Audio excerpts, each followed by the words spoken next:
Section 1. You will hear a conversation between a man and a woman as the man joins a local library. First, you have some time to look at questions 1 to 5.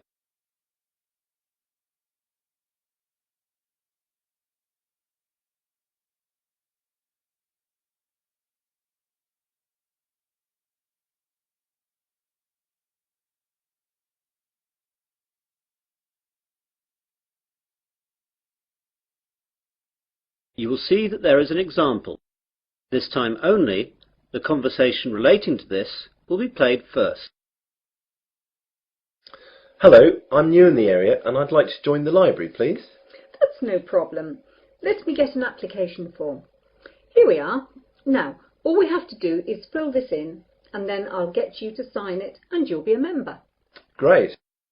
Now then, what's your full name? Peter Adrian Camden. How do you spell Camden? C-A-M-D-E-N. C-A-M-D-E-N? Yes, that's right. So, Camden is the correct answer. Now we begin. You should answer the questions as you listen, as the recording is not played twice. Listen carefully to the conversation and answer questions 1 to 5.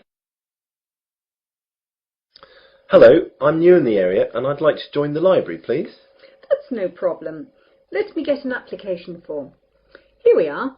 Now, all we have to do is fill this in and then I'll get you to sign it and you'll be a member. Great. Now then, what's your full name? Peter Adrian Camden. How do you spell Camden? C-A-M-D-E-N. C-A-M-D-E-N? Yes, that's right. Right. And what's your address? Flat 5, 53 Green Street, Finsbury. OK, got that. That's near here, isn't it? Yes, just 5 minutes walk. What's the postcode?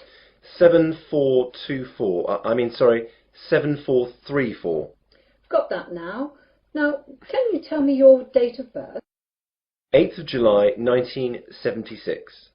And what's your telephone number? Well, I don't have a home number, but I've got a mobile.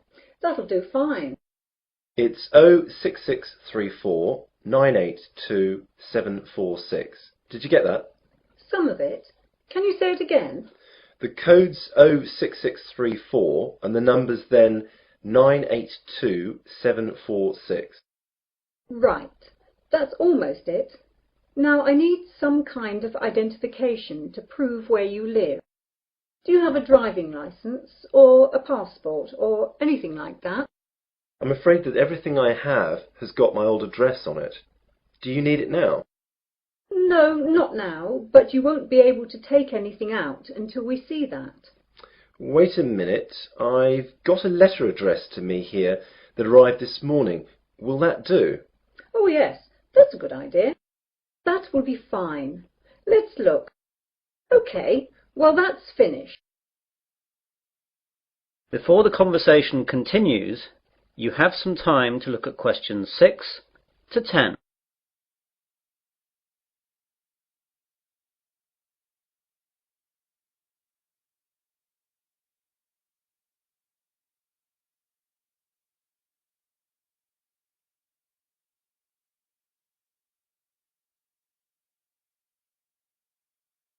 Now listen carefully and answer questions 6 to 10. Could I ask you a few questions? The council that runs the library is running a survey to find out what kind of books people prefer so that they can direct their buying. Yeah, no problem. OK, so what type of books do you like? Well, I'm very keen on mysteries. You know, when a detective is trying to find out who did the murder. Historical novels interest me too. Romance, never. My sister loves them, but they bore me to tears. I quite like books on animals too. I get them out sometimes. Not science fiction either. Too weird. Well, I think that's it then.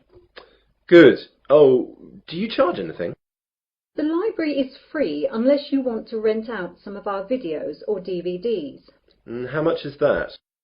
Well, we rent videos out for $4 each and DVDs are $6. You must leave us a deposit of $60 as well. That's returnable, of course. I don't think I'll get any of those just yet. Can I pay later? Sure, just give the money in when you're ready to rent them out. Well, thanks very much. You've been very helpful. I might take a book out now for the weekend, if that's okay. Go ahead. Well, goodbye. That is the end of section 1. You will now have half a minute to check your answers.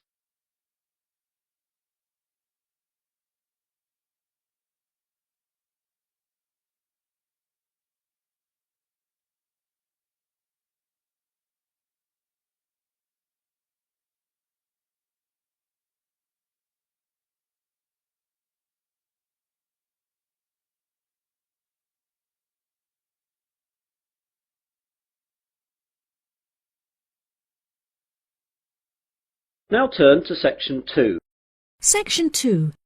You will hear part of a talk about Mount Rushmore given by a tour guide. First, you have some time to look at questions 11 to 15.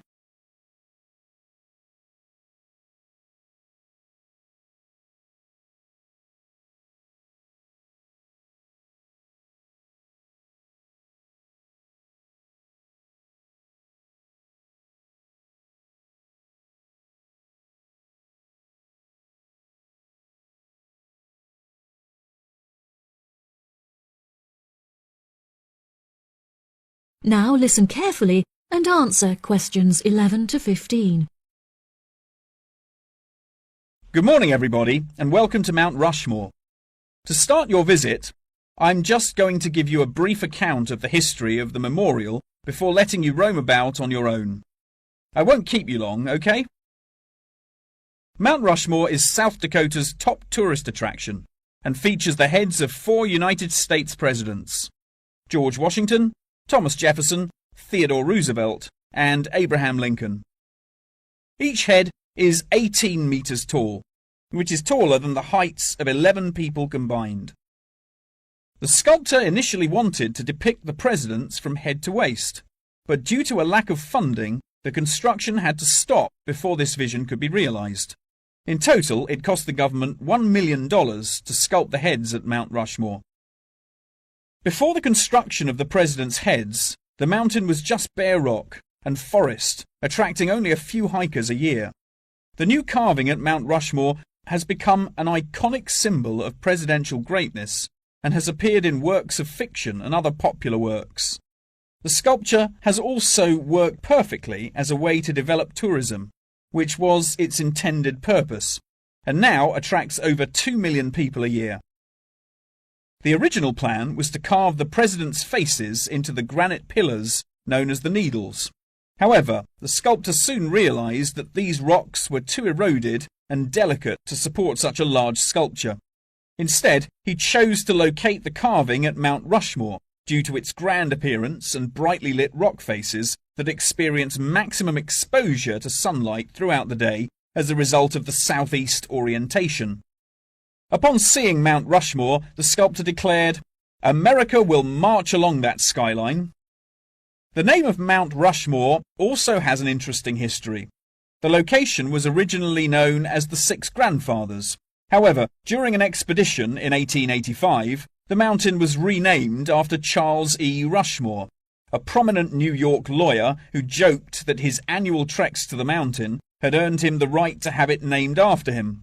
40 years after the mountain was renamed, Charles E. Rushmore donated $5,000 towards the sculpting of the presidents' heads, the largest single contribution. In 1927, the construction works started and 7 years later was complete with no fatalities.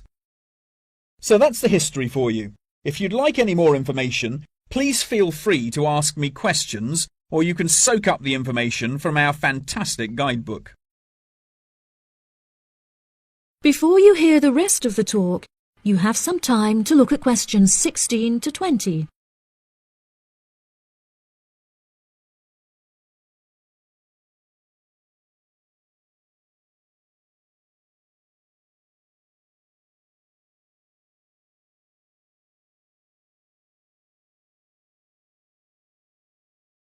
Now listen and answer questions 16 to 20. Now I'm going to give you a plan of the site, and I'd just like to point out where everything is so that you can explore everything for yourself. We're currently standing at the entrance, which is marked with the arrow on the map.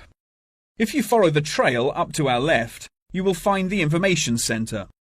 There's a great photo booth there where you can have your photograph taken with Mount Rushmore in the background for a fee of only $10. What a great souvenir!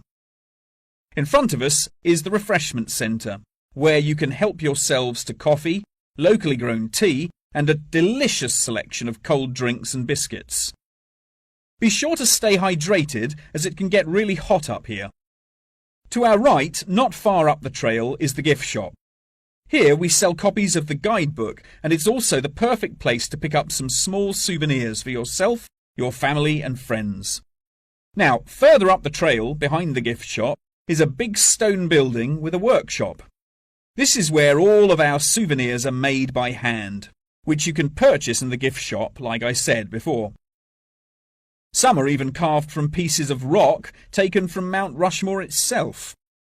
If you carry on walking up the trail past the workshop, you'll find our state-of-the-art visitor centre, where you can find maps of the walking trails here at Mount Rushmore. Now for the real treat. After you have walked past the visitor centre, you can follow the trail up to the left, which will take you to our wooden shelter. From here you will have the best view of Mount Rushmore that there is, an experience not be forgotten. Right, if anyone wants a guided tour, then I'm starting at the information centre. If you'd like to follow me, this way please. That is the end of section 2. You now have half a minute to check your answers.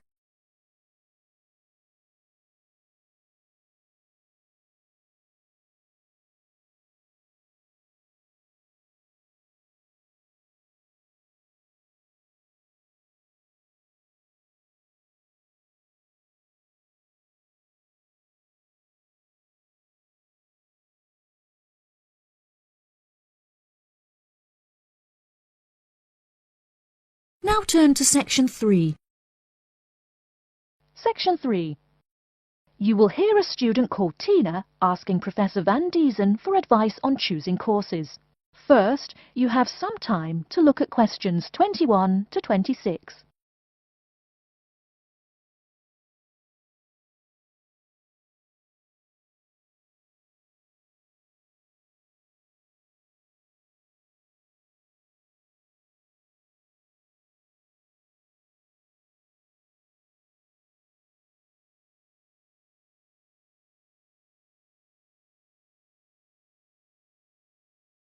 Now listen carefully and answer questions 21 to 26. Hello, are you Professor Van Diezen? Yes, I am. And who might you be? Oh, sorry, my name is Tina. I'm a freshman here. They told me I should ask you for advice in choosing courses. Well, that's part of what I'm here for. Please come in and sit down. Now, what are your questions? I almost don't know. Everything is so confusing. Like, what is a specialized course? Oh, easy. A specialized course is one that is compulsory, meaning it's a requirement for your major, and regular, so you can't place out by taking a proficiency exam. That sounds pretty strict. Then what are all these general courses? I seem to have to take so many. Nothing to be alarmed over. These are courses open to all students and not directly related to your major. The university offers these general courses to choose so that you can become more well-rounded individuals. For example, I see you're a microbiology major, so it might be a good idea to take some literature or history courses so that you can know something besides all science. You mean these courses are like for fun? That might be one way to look at it, but don't tell the literature professor such a thing. Think of a general course as the opposite of a specified course. A specified course is one that pertains directly to your major. So, can I take any microbiology course I want? Let's see. Oh, those courses used to be open to microbiology students only. The good thing is now it's open to students on a flexible schedule, so it's not only for full-time students. So the answer is yes. if you have the instructor's permission. May I ask you why you chose microbiology? Well, I also like plain old biology too. You know, full-size animals. I might even become a veterinarian. Could I take some biology classes? Well, they are open to full-time students only, which I believe is what you are. I don't know how a freshman would get along with microbiology, though. I mean, most of the students presently looking into it are from off-campus. Off-campus? Yes, you know, people who use it in their work at hospitals, laboratories, even a police detective. Why did you choose microbiology, if I may ask? I don't think you quite answered that. Well, eventually I want to be a doctor. At least my dad tells me so. If I may say so, young lady, you seem a little uncertain. Still, I think that might be a good idea for a career. Of course, if you're thinking about being either a doctor or a vet, you should take some medical science classes before you even think of applying to med school. Great! What should I take? There is one small problem. The new medical sciences building is under construction, so there are no experimental facilities available until next year. I'm afraid you'll have to wait, but don't forget to take those courses at the first opportunity. Oh, bummer. Is there any other course you'd recommend for someone like me? Well, since you seem to like animals, have you ever thought about looking into environmental science? No, I never really thought about it before. Is it worthwhile? Quite. In fact, it's the fastest growing subject on this campus. Before you hear the rest of the talk, you have some time to look at questions 27 to 30.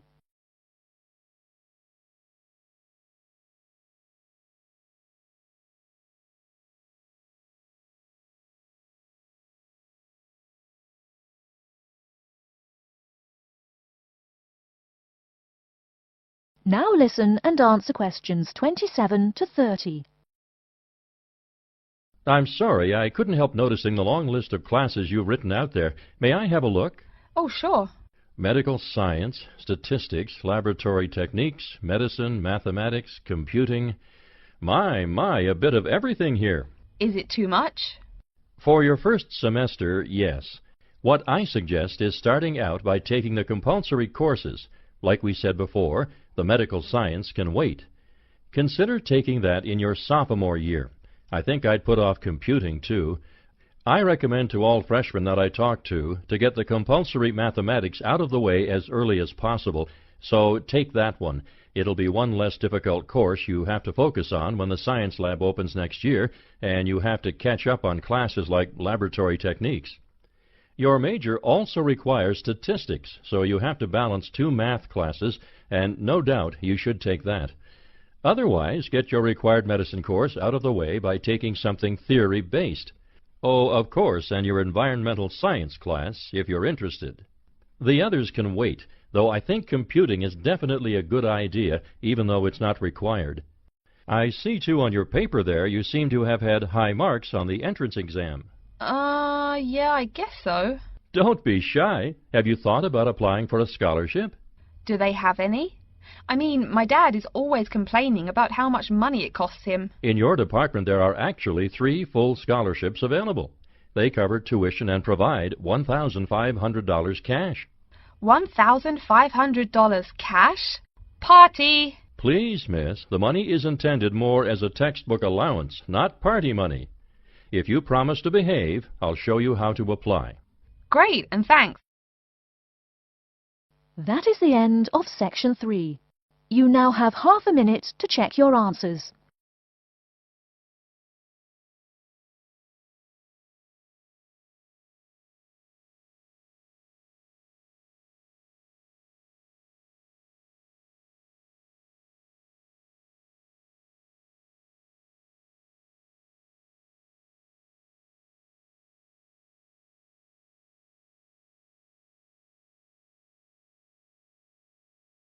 Now turn to section 4.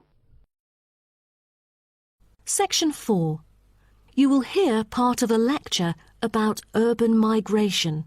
First, you have some time to look at questions 31 to 40.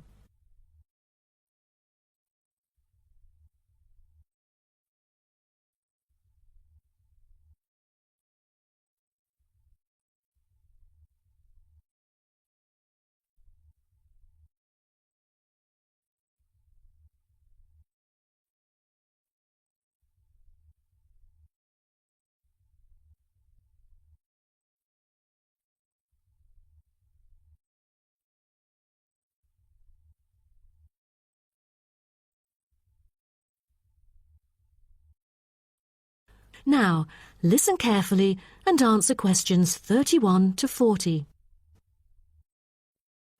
Good afternoon, and welcome to my talk on urban migration today.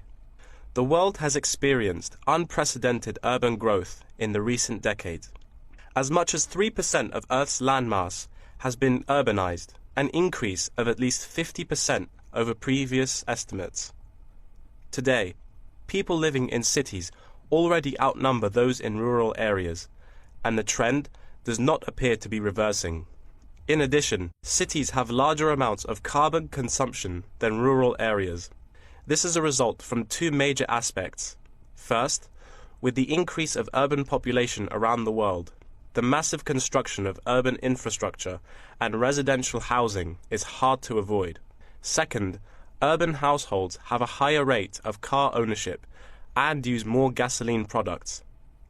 Even though rural exodus is often negatively judged, there are also benefits of migration, shared by the local environment and the society as a whole. Well, firstly, global trends of increasing urban migration and population urbanization can provide opportunities for nature conservations, particularly in regions where deforestation is driven by agriculture. As rural dwellers leave their homes, local forests are left to recover. What's more, it is easier for city dwellers to get around. Living in the country means transport can be very difficult. For instance, after midnight there are no buses or taxis in the countryside.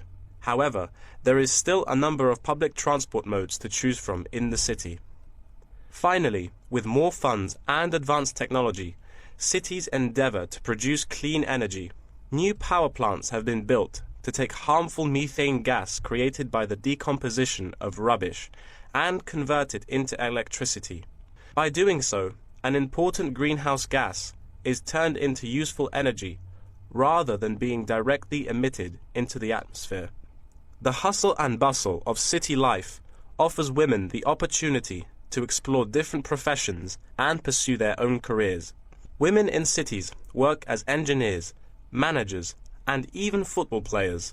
This change of roles has affected their marital status and family life. More women are choosing their careers over marriage, which raises the graph of late marriages. As a result, more are remaining single well into their late 30s. They want to be independent and earn money on their own. It is also easier for them to get a promotion while working in the city. Women are slowly achieving wider participation at work, while in rural areas, the mindset is still very conservative. However, cities also change the way that humans interact with each other and the environment, often causing multiple problems. In general, urban wages are significantly higher, so moving to the city is an opportunity to earn what was impossible in rural areas. However, the wage difference is often offset by the higher cost of living and absence of self-produced goods, including subsistence farming. A sizable proportion of new corners attach greater importance to money and gradually abandon their former way of life, thus risking losing their culture. These new city residents are also faced with another problem. According to statistics, crime rates are significantly higher in densely populated urban regions than in rural areas. For instance, property crime rates in our metropolitan areas are 3 to 4 times as high in comparison to the rates in rural communities. Immigrants, upon arrival into cities, typically move into the poor, blighted neighborhoods because that is where they can afford to live. Crime in these areas is high and reflects poor living conditions, as these neighborhoods experience great levels of poverty. This pattern also occurs for violent crimes, which is much more common in large urban areas than elsewhere.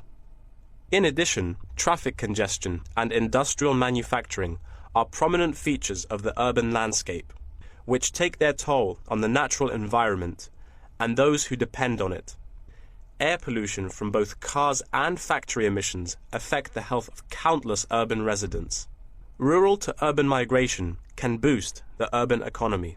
With a better economy, cities provide their residents with better welfare, but the concentration of services and facilities, such as education, health, and technology in urban areas inevitably contributes to greater energy consumption. Another problem with life in the city is traffic congestion. It makes people late to work and thus stresses us out before we even get there. Deliveries can't arrive on time, gas costs money. The quality of life of those commuters starts to decline. What's worse is that if congestion makes it harder to match the right workers to the best jobs, it is economically inefficient as well. That is the end of section 4. You now have half a minute to check your answers.